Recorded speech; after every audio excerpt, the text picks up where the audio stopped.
Zachary, when President Obama was elected, immediately after the election, he insisted that he remained committed to closing Guantanamo Bay. Here is how he described it in a sound clip. And again, this is sound clip number 8. I have said repeatedly that I intend to close Guantanamo, and I will follow through on that.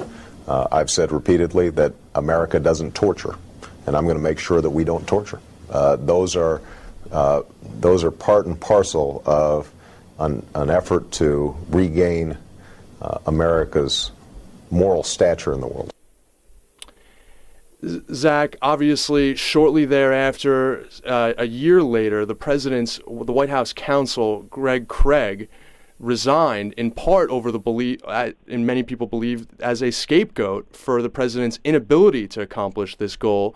And yet many at the time were saying, including, and some believe that Craig felt this way as well, that the Obama administration hadn't pushed Congress hard enough. Obviously, the Democrats did control both houses of Congress. And those suspicions continue, and this time it's Republicans saying, why doesn't the president use the Pentagon's discretion to waive the need for congressional approval on the people that have already been cleared for security purposes? That's what House Armed Services Committee Chairman Buck McKeon has said, that they can waive the need for approval on a case-by-case basis. Did the Obama administration do as much as it could to close Guantanamo Bay back in 2009, and is it doing enough now?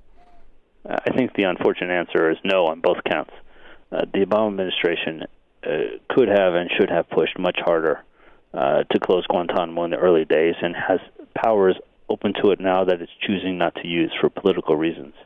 You know, in 2009, the Obama administration did not have restrictions from Congress about moving people to the United States to stand trial, for instance, about releasing people into the United States who've been deemed not to be dangerous at all and not to be terrorists, such as the Uyghurs. There were over 20 Chinese Muslims who were in Guantanamo, who the U.S. had admitted since 2002 were being held erroneously.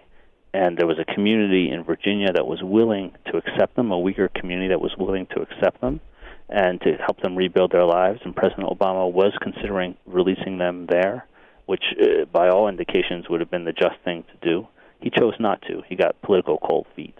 And since then, he's been backtracking on many things, unfortunately. He has the power today, though, and his Secretary of Defense has the power today, as you mentioned, to certify people for transfer. Even though Congress has now imposed certain conditions on transfers, the President can waive those. The Secretary of Defense, as his designee, can waive those by saying that it's in the national security interest of the United States, as long as there are sufficient security conditions in place to transfer people. He can do that today. And those 86 men who sit in Guantanamo prison cells, even though they've been cleared unanimously by the U.S. security establishment, those men should be on planes tomorrow. They should be getting out of Guantanamo. Well, Zach, it is fascinating stuff, and we're going to be continuing to read your stuff and your analysis, and I have to say that I agree with you wholeheartedly, that we make ourselves lesser people, and we diminish the idea and the principles the United States stand for when we put the Constitution in a shredder and we deny people their human rights. Coming up next, we're going to do a little bit of a post-discussion analysis with myself and David Schuster. We're also going to be talking about Tom Friedman's recent column, It's a 401k World. What the heck did that mean? Zachary, thanks so much for joining us on Take Action News. Thank you very much. When Take Action News continues after this.